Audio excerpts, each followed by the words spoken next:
میرے بارے میں معلوم کر لو کہ میں کون ہوں، اور اپنے بارے میں بھی معلوم کرو کہ آپ کون ہیں، آپ کی حیثیت کیا ہے۔ اس میں ایک صفحہ میں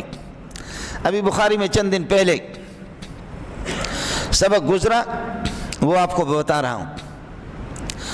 صحابہ کہتے ہیں کہ رسول پاک صلی اللہ علیہ وسلم آخری دنوں میں جب بیمار ہو گئے صلی اللہ علیہ وسلم،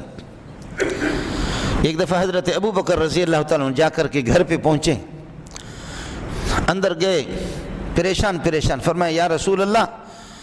آپ 3-4 دن سے باہر نہیں نکل رہے ہیں، مہاجر اور انصار گھر کے باہر تڑپ رہے ہیں، کچھ جھلک تو دکھا دو۔ حضرت نکلے، اس پہ بھی کھلبلی مچ گئی۔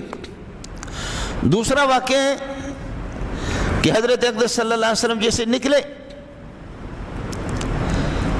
نماز کا وقت تھا اور حضرت عائشہ کا حجرہ بائیں طرف، اللہ آپ کو لے جائے مسجد نبوی کی زیارت کرائے، بائیں طرف حضرت عائشہ کا حجرہ، رسول پاک صلی اللہ علیہ وسلم کا حجرہ مسجد نبوی کے ساتھ ملا ہوا، یہاں سے پردے کو تھوڑا سا ہٹایا، صحابہ نماز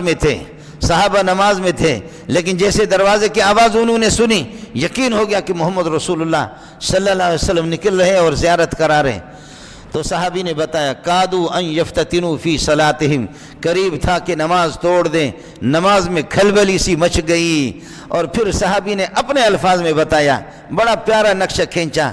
فرمایا جیسے کئی دن کے افسردہ تھے، کئی دن کے پریشان تھے، لیکن جب رسول پاک صلی اللہ علیہ وسلم کے چہرے کو دیکھا، صحابی بھی اسی طرح، شاید وہ اس کو بیان نہ کر سکیں، مولوی منظور بھی بیان نہیں کر سکتا، کوئی بزرگ بھی بیان نہیں کر سکتا، لیکن اس نے جو بیان کیا اس صحابی نے قربان جاؤں اس پر، اس کو آپ حضرات سن لیں۔ بخاری کے الفاظ ہے، فرمایا کہ جیسے ہماری نگاہ محمد رسول اللہ کی مبارک چہرے پر پڑی تو فرمایا کأنہ ورقۃ مصحف،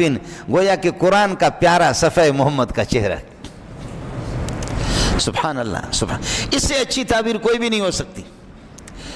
اس سے اچھی کوئی تعبیر نہیں ہو سکتی۔ کأنہ ورقۃ مصحف، محمد رسول اللہ کا جمال اگر کسی کو دیکھنا ہے قرآن کے صفحے میں، محمد کا جمال بھی آپ کو نظر آئے گا، اور اللہ کی جلال اگر کسی کو دیکھنا ہے قرآن کے صفحے میں آپ کو نظر آئے گا۔